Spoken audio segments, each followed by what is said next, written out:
All right, what's up, guys? Welcome back to another episode of the Living the Dream podcast. Today on the show, we have Dr. Lynda Ulrich, who is the founder of the Goodness Exchange. Dr. Lynda, how you doing?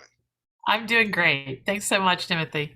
Yeah, of course. Thanks for coming on the show, and we'd like to jump right in. So if you could start with telling us a little bit more about yourself and what you like to do for fun, that'd be great. Okay, so Timothy, sends me soaring, what I like to do, what I consider fun, is being with what I call a maven. I was just educated about the actual meaning of a maven the other day, but the way I've used the word maven for 25 years in my professional life, and now with the Goodness Exchange, a maven is somebody who loves to tell other people about good things, like really recommending and elevating others by sharing what they stumble upon that's great. And so that's what I've been doing, both personally and professionally. And in my side life, I can't get away from it. I just love to elevate other people. So, I might be a fantastic gardener, but I'm doing it so I can cook fantastic food for all the people I love. Or what I love to do is I make giant metal sculptures out of found objects, like life-size. I have a life-size T-Rex, a life-size Stegosaurus, and a life-size pterodactyl. That's the big dinosaur that flies in my front yard. So for fun, I do welding Your and front metal. yard? Yeah. Yeah, the That's front awesome. yard of my dental practice. My husband and I have a big dental practice in St. Albans, Vermont. And the front yard, everybody knows where Fiddlehead Dental is because there's a life-size Stegosaurus in the front yard that's head and tail moves in the wind. That is epic. Yeah, so that's a little about me. I love to elevate the lives of others, and I do that by in art and gardening and do wilderness canoe camping, and those are the things that make my heart soar. Yeah, absolutely. Well, tell us a little bit more about the Goodness Exchange and what you're doing with that. Yeah, so the Goodness Exchange, Timothy, started back in my professional life. So my husband and I are both dentists. We grew up in a small town in Illinois where we were childhood sweethearts. And my dad was the kind of doctor that you had his home phone number, and he took care of you birth to death. He did surgery. He met you at the emergency room when your kid needed 40 stitches. He delivered your baby, the whole thing. And we saw the ultimate in service to humanity. We saw the ultimate in the old school kind of physician that lived to protect the lives of others. And so my husband and I could see that medicine was going the direction it has, where we all kind of feel like a number, unless we're really, really lucky with some doctor that's pretty rare now. So we became dentists instead because we thought we'd have a better chance at creating a life that was both personally satisfactory and did not go this way that people have become numbers so often in healthcare. And so all through our lives, we built this dental practice that we were fighting to keep the humanity in healthcare by finding something to celebrate with every single person who came in. So I know most people don't think of a celebration as part of their relationship with their dentist, but we took this strange path, and people come to their dental appointment with Chuck and I on the day their spouse dies. They'll keep their dentist appointment because they know that they have this long, loving, deep, trusting relationship with Chuck, and Chuck and I will find something to celebrate on that day. We will say, "Oh, that Rob! I'll never forget him telling us about his barbecue and how much he loved doing that for your whole family," or whatever. My husband and I both have a deep, abiding commitment to make people feel taller when they walk away from us. And I think that's something that's very, very needed in this world. And so what happened was we were very much paying attention to the sentiments of ordinary people all through those years in dentistry because we had these deep relationships and conversations with everyone.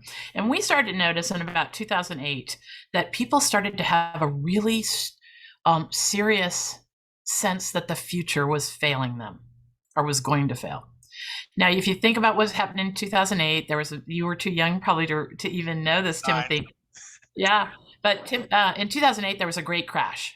There was a great economic crash. There was a housing boom that went, it was just a nightmare. People lost their jobs, And then we got through the rise of social media that was constantly dragging us down, and the fighting and the division started, and things were really going bad by about 2013. And I started to notice that my patients who I'd otherwise known as super cheerful were just knuckles dragging. It was really profound. We couldn't celebrate. We couldn't seem to get in that rhythm with people as much. So one day I got an email from a young man who I'd known since he was a toddler. He was writing me from a foxhole in a very bleak place in the world. And he was asking for evidence that it was still a good world, because all that he saw around him and all that he heard from home was pretty darn nasty. And and he turned to me. And he turned to me as Dennis. He wrote his Dennis an email. How weird is that? But I think he did that because I'd found something to celebrate every time he was with me. And I guess I was the one he thought of when he needed hope. So that really was a tipping point for me. For people who listen to your podcast who kind of have this feeling that this nagging feeling that they're not exactly doing what they're uniquely built to contribute. I had that feeling. Even though I was doing great dentistry, I was fixing teeth with computers in 2003. I had little tiny intraoral cameras in people's mouths in 1997. So I was doing very high level, very good work and loving people and all that. But I just felt like there was something more that I was uniquely built to contribute. And that day, when I got that email, I knew what it was. I knew that I've been a writer and a global traveler all my life, and I knew that the world was far better than the world we were seeing on the TV, in the news, and on social media. So that day, I went on a great search of the internet to find some place to send this young boy for signs of hope that there was goodness and progress in the world. And I'm telling you, I went on maybe a 14-hour search. Luckily, sent that email on the last day of the week, because I really pretty much endlessly searched the internet for some place with no politics and no agenda, no commercial agenda, no ads, where this young person could find signs of the amazing world that I'd seen with my own eyes out there. No, nothing. And finally, after about hour 15, I just snapped, and I committed to writing one article every day on anything under the sun to prove it is still an amazing world. And I found a local kid who could build me a passion project kind of website, and I did that. I wrote one article every day on anything under the sun to prove it was still an amazing world, about things I knew about in the news, or I'm a great reader, so I knew where to look. I'm a science buff, so that went on for about 2 years. And that project is called Ever Widening Circles. And fortunately, my daughter, I have an older daughter that graduated from Harvard, and she looked at the whole world of nonprofits. We kind of raised our kids to want to be the kind that give back to the world. And she graduated from Harvard, could have worked for almost any nonprofit in the world. And she sat me down one day on the porch and said, "Mom, if you'll build a real website, I'll come join you." Yeah. So 6 months after that, we built the big website with the big money. And 6 months after that, we went viral. We made it to the front page of Reddit. And 1.7 million people jumped on our website on the same hour. And then we knew that we had something that the world wanted. Signs of hope and insight and innovation that was just totally going uncelebrated in the world. So we're back to that sense of celebration. That's what I do. I'm a maven. I celebrate the things that we aren't hearing nearly enough about. And so the Goodness Exchange is the extension of the Ever Widening Circles, because by the time the pandemic arrived, we had 5 platforms, all different kinds of platforms that we created to elevate goodness in the world and progress. And it was just too much to manage. So the Goodness Exchange now is way more than a website.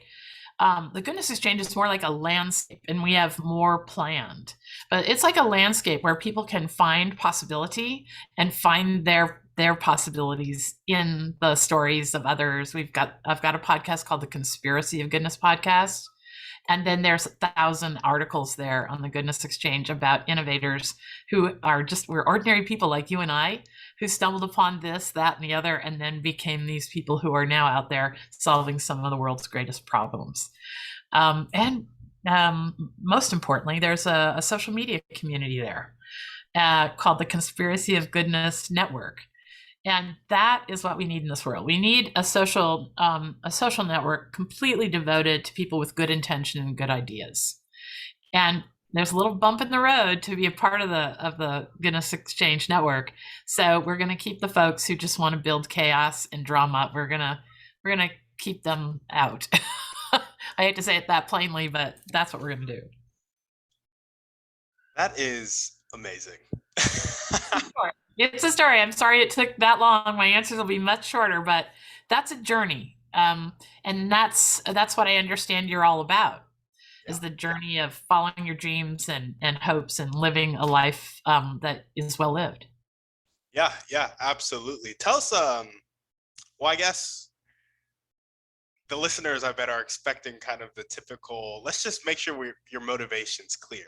Is that motivation like being that maven, making sure people leave feeling taller when they walk away? Yeah.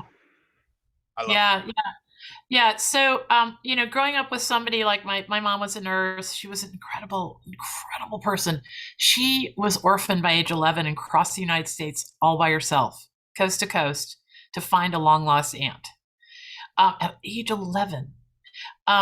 And made it and lived to tell that. But with somebody like that, and somebody like my dad, as people who taught us to be kinder than we need to be, that's what they did every day. They were done wrong, just like all of us. There's so much unfairness in the world and all that stuff, and they always just modeled being kinder than you need to be, kinder than the situation calls for. And my husband grew up in a household very, very similar in tone that way, where people would just, his family is the nicest people in town. So together, we could not help but wind up in places of service to others, in a website, in the way we volunteer in our community, in the way we run our dental practice. And this goes back to the motivation. Our motivation, it was set by the ups and downs in our childhood. I don't want you to think that we had it made. Both of us have survived childhood tragedies, which I'd rather not talk about. But it's there, and it's definitely part of my motivation to prove it's still an amazing world, because I would rather define humanity not by that one experience, but by all the experiences I have every day with good people doing the right thing. Yeah, absolutely. And I love that you've taken advantage of your ability to like choose what you focus on, and it's something that I think a lot of people miss out on. So thank you for doing that. Let's go ahead and jump into your dreams and goals. You've told us a lot about the Goodness Exchange already, but what is your vision for that and just the rest of your life? Okay, so I really look at goals as mileposts to just kind of check, a kind of a check-in thing. Really, I like to think of my purpose, as some aspirational landscape, something I will never achieve. There's no end to it. It's like the difference between a story and a narrative. I had a podcast guest the other day explain to me that story, that difference. A story has a beginning, a middle, and an end. So we're all walking around with stories in our heads about ourselves and each other and the life we're living and all that. And this guy, his angle is to really think of your life and yourself as a narrative that's just ongoing and developing. Like he says, he never wants to be considered woke. Be considered woke? Woke. And the reason is because woke means you've stopped. Woke means you're done. You've achieved some level of insight, right? He would rather always be awakening. Yeah. And when I think of my motivation, my purpose, and this whole journey, I learn from all the people that I talk to, as I'm sure you do, and it's made me a lifelong learner. So I literally never meet anybody that I don't think, oh, this person has got something for me. I just wait in the conversation, even if it's a stranger in the grocery store or what have you, somebody who's being unpleasant. I think, oh, there's something here for me to learn. And I look for it. So that's that's I think that's part of the landscape that I'm looking at. So to pin me down on certain things is pretty hard because my goals are just mileposts. Okay, so I'll give you some hard goals.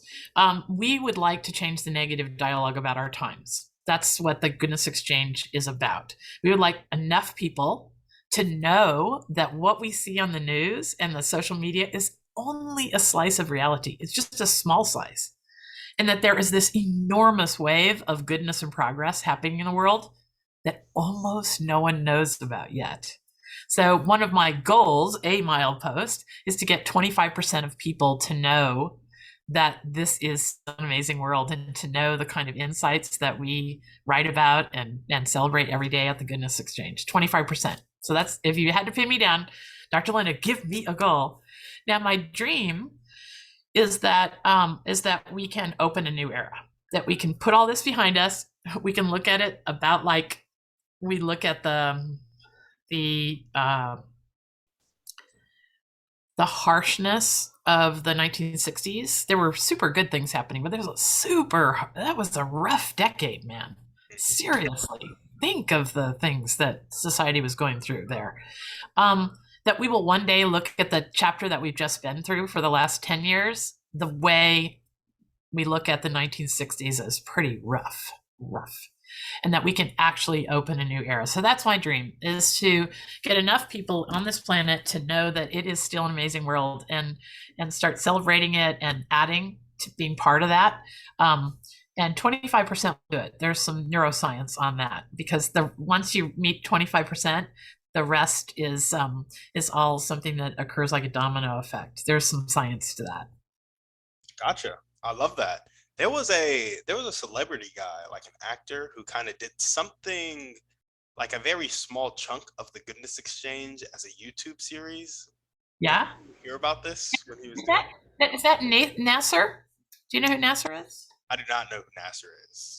Yeah, he is really huge. I'm trying to get him on my podcast. I think he has millions and millions and millions and millions of followers. He's a really cool guy. I think he's from maybe Lebanon. I'm not sure. So there are lots. This is a better answer to your question. There are some amazing people in this world trying to elevate a different perspective about possibility. David Byrne, he's the former head of the Talking Heads band. He did have a positive news website. Bronson, who's the Bronson guy? He owns Virgin Airlines. Richard? Richard Branson. He tried kind of a positive news thing, and I think the guy made. Are you talking about this comedian that during the pandemic Yep. started? Yeah, And he's from The yeah. Office. He's from The Yeah. Office. Yes, he's from The Office. Yeah. Yeah, that guy. Yeah. And so I'll tell you what, that kind of came and went. And I'll tell you why I think it came and went. Because to do this properly, to do good news properly, it takes a lot of work. There's a reason why we only publish every other day one polished article. Because in good news, I think trust is the most important factor. How many times have you heard a piece of good news and like your instinct is to like knock it down? Like say, yeah, but that's too good to be true. I don't think that's right. Like this is what people do to good news. We've all been so conditioned that we instantly try and poke holes in where that good news came from. And so to do good news right, you have to do incredible amount of research. You can only cite well, at least the way we look at it, you can only cite impeccable sources. You can't just pull stuff out of thin air that could be debunked quickly. And I'm assuming that they found just what we have by doing good news for 9 years, is that it's not that easy. You really, to do it right, you have to do it in the most trustworthy fashion possible, and that's not something you can throw together. So I'm pretty sure that may have disappeared from the same weight that we found is hard to support if you're trying to churn stuff out like that. You just can't churn it out. Yeah. Yeah, absolutely. And I think you're right. I think it did disappear. And I don't know. I don't even know what his intentions were. I just know. Um, It was wonderful. It was very funny. yeah, Yeah, absolutely. And I totally. was just like, I'm a big kind of connector, like very similar to you being a maven. I Yeah. call it like super connector. And so anytime I see people doing similar things, I'm like, y'all should, Yeah. y'all should try Yeah. to pair up. But Yeah. awesome. Yeah. Well, I there. can add. I should add too that I think trust is the number one thing missing in our digital lives. Is it trust is just crushed. There's just no more trust left in the system there. It's a big institutional gap of our online lives. So anybody who tries it with the best intentions is going to find to keep up that level of quality is quite something. Yeah, absolutely. And I guess, I mean, straying a little bit from the script here, if you have anything to say on this, what, how do you go about building trust in the digital age Mhm. when it's been broken and torn down so much? Yeah. Yeah. So on the Goodness Exchange, I'll just give you a bunch of examples. On the Goodness Exchange, when you're reading an article on the internet, you see something with a little line under it, inline citation. Okay, so we don't use inline citations. If you see something we do Harvard citations down at the bottom of it, you'll see the little numbers. So when we write a statistic, when we write anything that's outside sourced, it's numbered. You can find exactly where it came from at the bottom of every article the old-fashioned way. And you can trust every single one of those sources. We're talking Smithsonian, NASA, that level. We only source to institutions that have something really important to lose if they fail. Gotcha. I was talking to a friend about the vaccination the other day, and I don't want to stray into that category, but she was telling me all the things she'd read online. I'm like, oh my gosh, Brittany, I said, go directly, just do whatever the Mayo Clinic is to do. They have 250 years of reputation on the line. Yeah. They are the most trusted medical institution in the world. Sheikhs and kings and everyone come to the Mayo Clinic. They're not going to put anything online that they wouldn't, go fight to the bitter end for. We have got to use some critical thinking when we source our information just as individuals, and we use a lot of critical thinking in skills in trying to decide whether this or that source is it would be considered impeccable by anyone, because we don't do politics, nothing. We're straight down the middle. We wouldn't touch politics with a 10-foot pole. So we want to make sure everybody's sensibilities feel included at the Goodness Exchange. And to do that, you have to pick sources who have been not divisive, not outlandish, not playing the game in the attention economy of the internet, just going along, doing the right thing. So that's one thing. On the Goodness Exchange, if you do see something underlined, that's going to only take you to some place within the website that references. We're not going to take you to some weird outside source where you're going to see, some crazy advertisements for, big boobs and male enhancement. No. We would never ever send people to an outside source with an inline link. People pay for that. That's an industry in itself, right? Affiliate marketing. Yeah, I get emails every single day from people that want to pay me to put a citation or add them to an article. They're always sending me our articles and where they would fit in just perfectly. So we've never paid to play, Timothy, and that's been very hard because I'm the sole sponsor of this giant internet project so far, and we did that because we've really felt like trust was the number one gap on the internet for getting any kind of movement and coming together and celebrating what's possible.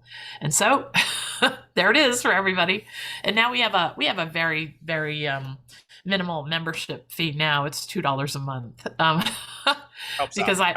it has to be sustainable. Of course, it's gotten so big now that a dentist could not possibly sustain it now, the size it is. But I still want the little girl in Pakistan carrying water on her head to be able to access these articles. And we have thousands and thousands of Facebook fans all over the world. And so the membership thing makes it so you don't have to take advertising and do all those crazy things that break down trust. Yeah, absolutely. I love Mhm. that. Well, awesome. Let's hear a little bit more. You kind of talked about how you took your first step. You had somebody that you knew since they were like Yeah. then kind of write to you and request it. Do you have any Mhm. more that you want to share about that story, or maybe some of the? Yeah. Did you encounter any? I'm curious, limiting beliefs or adversity while growing the Goodness Exchange? Mhm. Yeah. So, of course, almost everyone thought I was completely crazy. Wait, you're this high-tech dentist. What the heck are you doing starting a good news website? Yep. It just doesn't make sense. And so yes, this is one of the things I tell people. Okay, in finding what you're uniquely built to contribute in this world, because that's where the sweet spot is. I'll just come clean. Before we started recording today, I was asking Timothy what his motivation was, what his story was, and all that. And he said just the right answers, by the way. That he said he was searching, and excited. He was searching to create a life that was exciting to him, and that fed his soul. He didn't say it just that way. I'm paraphrasing, of course. In in middle-aged woman language, he was much more articulate than I just was. But anyway, he indicated to me exactly what I see, um, the very happiest people are doing right now. They're following something that lights them up, and that they feel. And this is not unimportant. Most people are choosing things that light them up, that light others up too.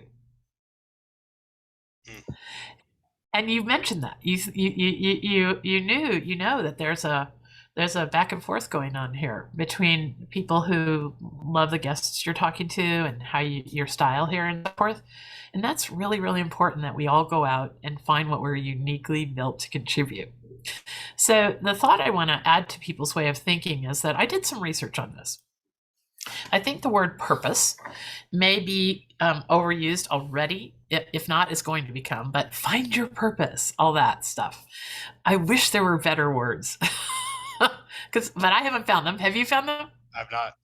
Okay, so let's go with find your purpose. For even though it's cliche, let's talk about that. So when I did some research about how people find their purpose. Now, my story is but one example. It's this, you have this nagging feeling, you have this nagging feeling, you have this nagging feeling, and you just hold on. You just keep putting one foot in front of the other at where you're at, and you keep your eyes open, you contribute where you can. Of course, I was contributing in a great way to people's lives, so it wasn't like I was doing something unfulfilling. I was very fulfilled.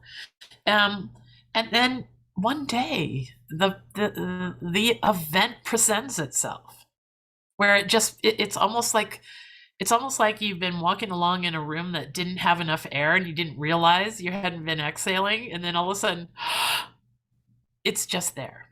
And that happened to me. This is the way it happens to a lot of people. The second way people tend to find purpose is that it happens to them quite by accident, usually a tragedy. There's some science to this. There's a wonderful guy at Cornell. I can't think of his name right now, but if you look up, he's a psychology professor at Cornell, and you put that in the search box with the word purpose, I'll bet you find this guy. So they did the research. There's people that, like me, who keep putting one foot in front of the other, and eventually there's that moment, that aha moment. Then there's the people who have they're drawn unexpectedly into some kind of tragedy, and they're changed forever, and they no longer cannot follow this path. It's the person who has a intensive care baby and goes off to become an intensive care nurse. Or, lots and lots of people who have some life-changing event. I met my mom recently, passed away, and she was in that whole cycle of being in an assisted living, then a nursing home, then hospice. And I met all these great people that are called CNAs, certified nursing assistants. And I would ask every one of them why they do what they do, because they're taking care of people at the most difficult point in life. Timothy, every single one of them had some amazing story about a grandmother or an older person or what have you that wasn't cared for properly, and they just devoted their lives to taking care of people at the most fragile part of life in really difficult situations. This was something. So this is the second way people find their purpose. Something dreadful happens and they are changed forever, and they were pulled along into this new life that frankly, to my mind, those are the happiest people who have found purpose, even though they usually get to it through some tragedy. So the third way that people find their purpose very often is that they find themselves in a situation where they are with a mentor. I don't know how you actually wound up choosing this particular path, podcasting, because we didn't get that far in our conversation. But I suppose you've had good mentors in your life, just from the small conversation that you and I had. I would bet you've had person after person who have kind of helped you along the way. Am I right about that? Oh yeah. Oh yeah. Yeah. So mentoring is such an amazing part of the human experience. If you're doing it or if you're receiving it, it's the sweet spot. I bet you, if you think about mentoring in the scope of human history, it probably existed 40,000 years ago in the cavemen days. You had to teach some young person how to take down a mammoth, didn't you? Absolutely. With a stick. With a stick, right? Or how to stay alive during the times, when human slavery was just the way everything was done. I mean, mentoring can come in so many different ways, and it's good for the giver as it is for the receiver. And so that third way of finding your purpose is to just find your way into some mentoring situation, either being on the receiving end or on the giving end. And the fourth way is something that this Cornell scientist did not write about, but we see it all the time on the Goodness Exchange, is that people are an outsider, and some event drags them to a new place, and they see that their experience as an outsider can influence this thing that's so different from their world in some unique way. I'll give you an example. So there's a guy named Damien Mander. If people see a powerful TED Talk, radically powerful, put the word Damien Mander, Mander, in the search box with the word TED Talk. His TED Talk is one of the most powerful I've ever seen. So Damien Mander has figured out that single mothers make the best game wardens in Africa. Single mothers. Now, what is this? What? Don't you think of game wardens fighting organized crime and saving elephants and cheetahs and rhinos as big men walking around with big guns guarding the rhinoceros? No, it turns out that single mothers make the best game wardens for a whole host of reasons. And Damien is a great example. He was a sniper in the Iraq War. He was a counterinsurgency specialist. And when the Iraq War, an Australian guy, he was paid by one of those companies really good money to kind of like Blackwater to be, like a hired gunman. And so that was his life. He was that typical guy, and he tells a very funny story about who he was before the war ended, and he went on vacation in Africa.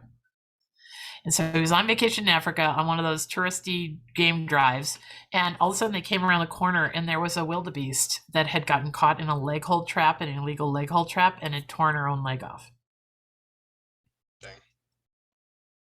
And this driver of the vehicle got out and just acted in the most remarkable way to put this animal out of its misery. And even as I tell it, I've got goosebumps head to toe. And so this is how powerful his TED Talk is. And he had this moment where he said, I know how to fix this. This is war. This is not like protecting cheetahs. And this is way more. If this is what's happening with endangered species and wildlife poaching, then it is war, and I know war. And he was right.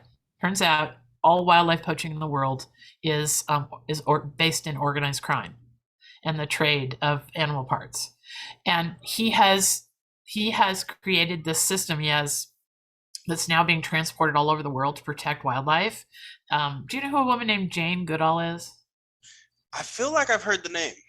She's one of the most famous conservation heroes ever. She was the woman who taught us that animals have emotional lives. She studied chimpanzees. She's very famous for making it so that scientists couldn't keep chimpanzees in 4x4 cages anymore. She's in her 80s, could be 90 now. But anyway, Jane Goodall is on his board. That's how important his idea is. And so he's a good example of somebody that was just on vacation, sniper on vacation, specialist on vacation, and he has this event happen right in front of him, and he has this outsider's view of what's possible, and he has created this enormous system in Botswana. I'm not sure it's Botswana, no, Mozambique, that is now being transported all over the world because he's got such a fantastic idea that started with him coming in to conservation as an outsider. He says he never even cared about animals at all, never gave animals a second thought, and now he devotes every waking minute to that cause. So those are the four ways people find. Now, I realize that two of them are quite happenstance related, but the other two are not. And the mentoring and the just putting one foot in front of the other and trying things and being curious and studying and being more curious, and that path is the one I took. And then that moment with that kid's email was just the tipping point. But had I not been on that journey of constant curiosity, constant learning, constantly being open, I wouldn't have recognized that moment as the tipping point. I love that. I love that. Thanks so much for sharing that. And I want to move, because I do have another podcast in 20 minutes. So I want to make sure we kind of move through. If there were one or two people that you could meet right now, and this could be a specific person or a type of person, they'd really help you take the next step. Mm-hmm. Getting 25% of people around the world to know about the goodness of the world. Who would they be and how would they do it? Okay, so the first person, it happens to be Jane Goodall. So the reason why Jane is one of the first people I could think of is because what Jane did was completely transform the way human beings thought of themselves in relationship to other creatures on the planet. We did not literally think animals had emotional lives before Jane Goodall. We didn't even think our dogs had emotional lives, and they were doing it right in front of us every day. I don't understand how humans could not have thought animals didn't have emotions, but we didn't until Jane came along. And the way she changed that whole system is by sitting down with scientist after scientist after scientist in her graceful and grateful way. She wasn't chaining herself to the door of the research institutes. She wasn't protesting and carrying on. There is absolutely a place for that kind of advocacy. But what she did was this graceful, just brought people into her stories and her lived experience until one by one they couldn't keep animals like that in cages anymore, in 4x4 cages, because they understood that these chimpanzees were feeling, thinking beings of some kind.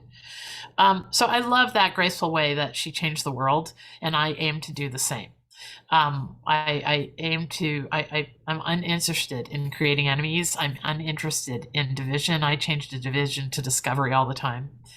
I'm not interested in comparison. I'm just interested in curiosity, and we all have those same sort of choices every day. And the second would be the founder of Patagonia. I think Patagonia is a great example of the companies of the future, and it's been around for, gosh, I don't even know, many decades. So Patagonia's founder has always been devoted to the kinds of ethics and the moral compass right now that's happening in the world of business, is that more and more businesses are having to, show us their values.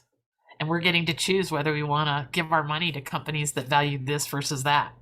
And so Patagonia is a very great example of a company that I think is a future of business and bringing us all together around things that are going to give us all a better life and save the planet. And so I'd love to see how his mind works, and what he would tell, the advice he would give us as we try and navigate this the goodness exchange and this attempt to lift the message of goodness and possibility and progress up. Yeah, absolutely. I love that. And what about the most important one or two things that everyday people can do to help you spread the word of the goodness exchange? Okay, I can make that a quick, an easy thing. There are 4 shifts that people can do after listening to me speak in this podcast. There are 4 shifts you can make to start seeing the same world I do on the screens in your life. 4 simple shifts. You don't have to remember these. You can go to 4shifts.com. That's the number 4. You can write out the word 4shifts.com. We've created a really quick 10-minute read so that you don't have to remember these. And of course, it's more expansive than the answer I'm going to give Tim. But the short answer, Timothy, is that there are 4 simple things you can do when you go on the internet, on your phone, anywhere. When you're online, do these 4 things. Before you click on anything, pause, because someone is counting every click you make. And what you click on, you get more of. That's what the algorithms are doing with every single thing we connect with. They are even, the algorithms now are trained to notice how long our eyes lay on a piece of content. So by pause before you click on anything, I mean a click, a swipe, a like, a comment, a share, any of that, anything you engage in, you will get more of. And if you want to see a better world, you're going to have to do the second shift. Ignore more.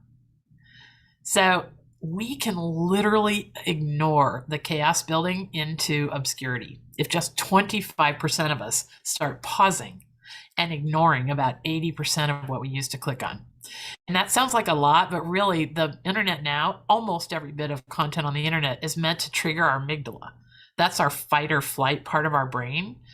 And so if we start ignoring all this chaos and content that's built to trigger our sadness, our anger, or our fear, that is about 80% of the content that's on the internet. So we will elevate things that go with my third shift, which is seek signs of goodness and progress.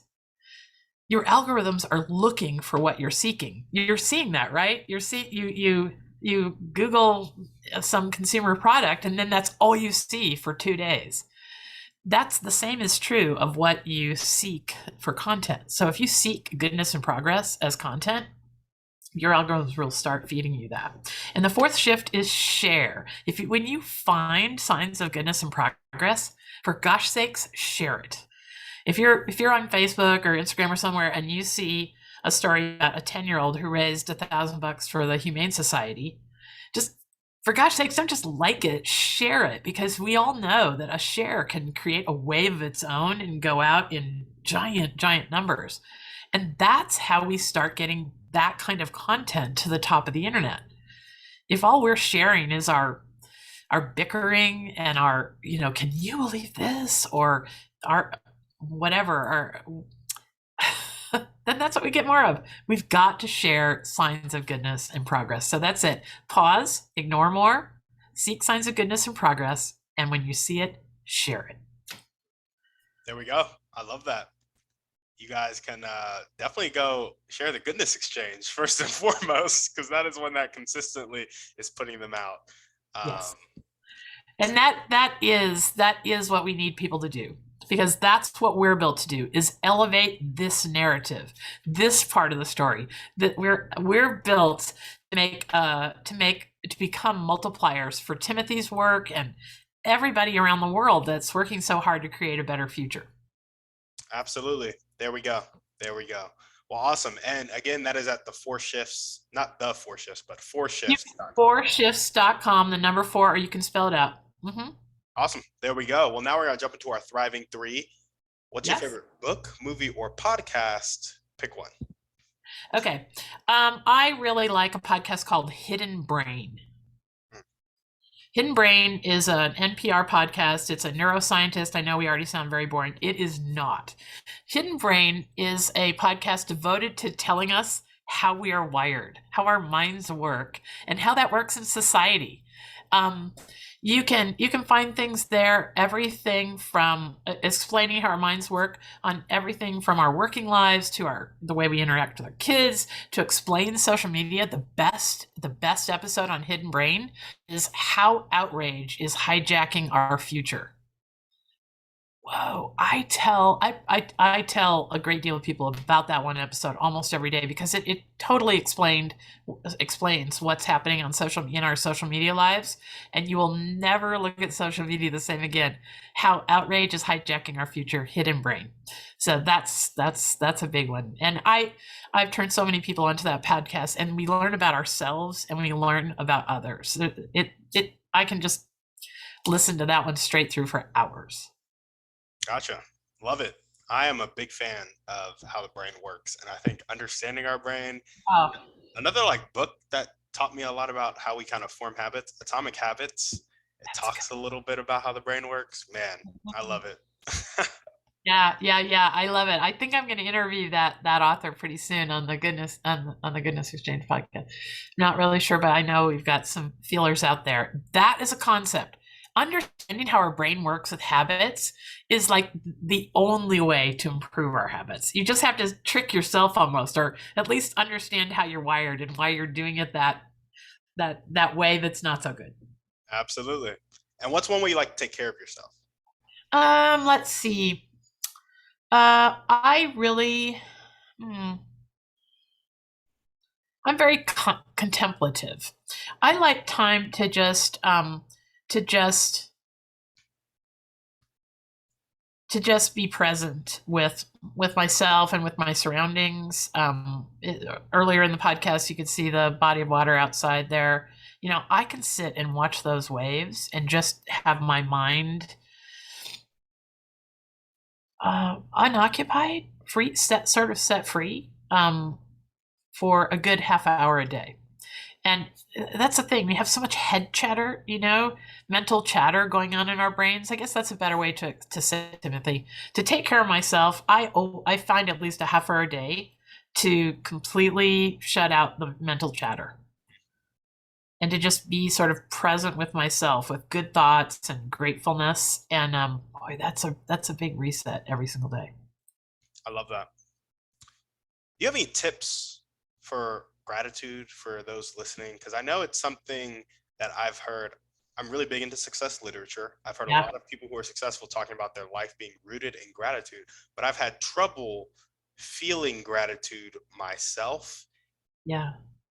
Like not thinking about gratitude, like I think about things I'm grateful for, but actually feeling the gratitude, if that makes sense. So, any tips for the audience and myself? Yeah. on that? There is an amazing public speaker named Brother David Stendal Raskin. I think if you went as far as just to put TED Talks, Brother David, you probably would find him. He's a Buddhist monk, and I'm not Buddhist and I'm not religious at all. I'm very contemplative, but he has an amazing talk about the difference between happiness and gratitude. And it boils down to being able to say there is no way that we can each be happy in every moment, but in every moment we can find something to be grateful for. And that's a mental thing. It's like a muscle. You wouldn't expect to go and bench press, 300 pounds tomorrow. And there are moments in our lives that trying to think a grateful thought or a happy thought is like trying to bench press 300 pounds. I mean, we're all going through some stuff right now. And so what I've found that my brain automatically does now for a good decade is that that I make a real conscious decision when something bad happens, or even at the end of the day, to just say this happened. And I don't call it good and I don't call it bad, because as we all know, a lot of the bad things that happen to us turn out to be good in the scope of time. We later say, oh, thank God that terrible thing happened, because I never would have met my girlfriend or chosen my path or whatever it is, right? So for me, that that not labeling things good or bad, just saying this happened and staying in the moment allows me to be very, very grateful for things that happen along the way. So at night, my practice is to think back through my day. I like to go to sleep in that state of mind. And I think about some things that happen sort of unexpectedly, or I had one notion of how that conversation with somebody was going to go, and it turned out a completely different way. I just make mental notes about two or three things that that turned out surprisingly different or better, or an opportunity opened up that I never dreamed was sitting right there. And when you go to bed with that kind of mindset about possibilities, gratefulness is not something you have to work for. You just become that way. So I think that may be what you're talking about. Like, I don't go to bed and say, I'm so grateful that all my children have their health, or I don't do that. Yeah. I just think I'm so grateful I had the courage to have that hard conversation with that staff member, or that I'm so grateful I didn't press send on that text to my brother after he made me so mad. Yeah. Or I say, I'm so grateful that, there are lots of things like that. At the end of a day, if you wrap up, you can say to yourself, thank gosh I did this or that, or I had courage, or I had patience, or that person had patience with me, or what have you. And that is just living gratefully, rather than trying to concoct some like you said, some hard to pin down gratefulness routine. I just like to end the day looking back and saying, hey, gee, that worked out pretty good. There we go. And what's one action step you can take right now to really reach that 25% of people and get them shift their mind? Yeah. Well, right now, just to be totally transparent, we have not worked very hard to get out in front of millions. We wanted to have the goodness exchange exactly the way we wanted it before we started putting it out there, because we think so much is on the line in the world, as far as our being trustworthy, our having everything nailed down so that it provides people with the kind of place that they feel darn lucky to have access to every day.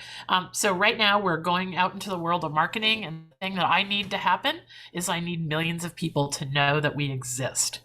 Not that everyone is looking for what we're doing, but there are millions of people who would feel taller, who would walk taller after knowing that this slice of reality exists.